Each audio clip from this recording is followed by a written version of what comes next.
Hello friends, मेरे channel में आपका बेहद स्वागत है।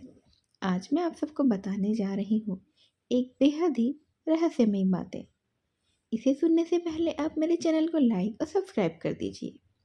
तो चलिए आइए शुरू करते हैं। 1978 में कैलिफोर्निया के युवा काउंटी में 5 युवकों Ted Weiher, Gary Mathias, Bill Sterling, Jack Madruga और जैक हुएट की रहस्यमय परिस्थितियों में मृत्यु हो गई, जिसे अमेरिकी डेडलॉक पास घटना के रूप में जाना जाता है। यह पांचों युवक मानसिक या विकासात्मक विकलांगताओं से ग्रस्त थे और अपने माता पिता के साथ रहते थे। वे खेल, विशेषकर बास्केटबॉल के प्रति उत्साहित थे और गेटवे गेटवर्स नामक टीम के सदस्य थे। 24 फरवरी 1978 को वे कैलिफोर्निया स्टेट यूनिवर्सिटी चीको में एक बास्केटबॉल खेल देखने गए थे। खेल के बाद वे घर नहीं लौटे। उनकी कार 1969 मरकरी मोटेंगो बर्फ में फंसी हुई पाई गई, लेकिन उसमें ईंधन था और वह चालू स्थिति में थी। कार के स्थान और स्थिति ने कई सवाल खड़े किए, क्योंकि यह उनके सामान्य मार्ग से दूर थी और वे ठंडे मौसम के लिए उपयुक्त कपड़े भी नहीं पहने हुए थे।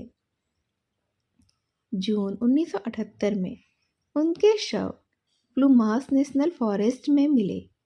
टेड वाइहर का शव एक ट्रेलर में मिला, जहां वह भूख और ठंड से मर गए थे, जबकि पर्याप्त आपूर्ति उपलब्ध थी। अन्य 3 मैट्रूगा, स्टर्लिंग और हुएट के अवशेष ट्रेलर के पास के क्षेत्रों में ही पाए गए। गैरी मैथियास का कोई पता नहीं चला। इस घटना की तुलना अक्सर 1959 की डेटलॉक पास घटना से की जाती है, जहां रूस में 9 पर्वतारोहियों की रहस्यमय परिस्थितियों में मृत्यु हो गई थी। दोनों ही मामलों में पीड़ितों की असामान्य गतिविधियां और अपरंपरागत स्थानों पर उनकी उपस्थिति ने कई अटकलों और सिद्धांतों को जन्म दिया था, लेकिन कोई निश्चित उत्तर कभी नहीं मिला। युवा काउंटी फाइल की कहानी आज भी अनसुलझी ही है और ये रहस्य और जिज्ञासा का विषय आज भी बनी हुई है। मैथियास, जो अपनी गुमशुदगी के समय 25 वर्ष के थे, उनका जन्म 15 अक्टूबर 1952 को हुआ था। मैथियास एक अमेरिकी आर्मी ब्रैट थे, लेकिन सेना में अपने समय के दौरान उन्होंने कई नशीले पदार्थों का सेवन किया। इसके बाद उनकी समस्याएं और बढ़ गई जब उन्हें पैरानॉयड स्किज़ोफ्रेनिया का निदान हुआ, जिससे उन्हें सेना से मानसिक स्वास्थ्य के आधार पर डिस्चार्ज कर दिया गया।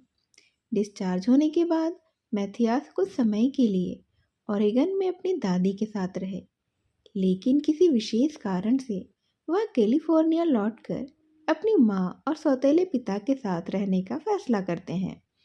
ओरेगन से युवा काउंटी कैलिफोर्निया तक का उनका सफ़र करीब 7-8 घंटे की ड्राइव का ही था। मैथियास ने ज़्यादातर रास्ता हिचहाइकिंग तय किया, लेकिन उन्होंने कई लंबी दूरी पैदल भी तय की थी। इस दौरान भोजन और पानी के लिए उन्होंने लोगों के पोर्च से दूध के डिब्बे चुरा लिए और डिब्बाबंद कुत्ते का खाना भी खाया। हालांकि मैथियास अपनी माँ और सौतेले पिता के पास लौट आए, लेकिन घर लौटने के बाद सब कुछ सामान्य नहीं था। उनके कई मौक़ों पर गुस्से के दौरे पड़ते थे, जिससे कानून व्यवस्था का हस्तक्षेप आवश्यक हो जाता था। ऐसे ही एक मामले के बाद उन्हें एक वेटरन्स अस्पताल में भर्ती कराया गया, जहां उनके स्किज़ोफ्रेनिया का इलाज किया गया। वहां सही दवा और खुराक तय करने में काफ़ी समय लगा, लेकिन डॉक्टरों ने इसे खोज निकाला। इस दौरान डॉक्टरों ने नोट किया कि मैथियास एक उत्कृष्ट मरीज थे। सही इलाज मिलने के बाद वह अपनी माँ और सौतेले पिता के साथ रहने वापस आ गए थे और अपने सौतेले पिता के गार्डनिंग व्यवसाय में मदद भी करने लगे थे। यह भी उल्लेखनीय है कि युवा काउंटी 5 में मैथियास और जैक मैड्रूगा ही ऐसे सदस्य थे जो गाड़ी चला सकते थे और उनके पास ड्राइविंग लाइसेंस था। मैथियास इस समूह के अंतिम सदस्य थे जो कुछ महीने पहले ही उनके साथ जुड़े थे।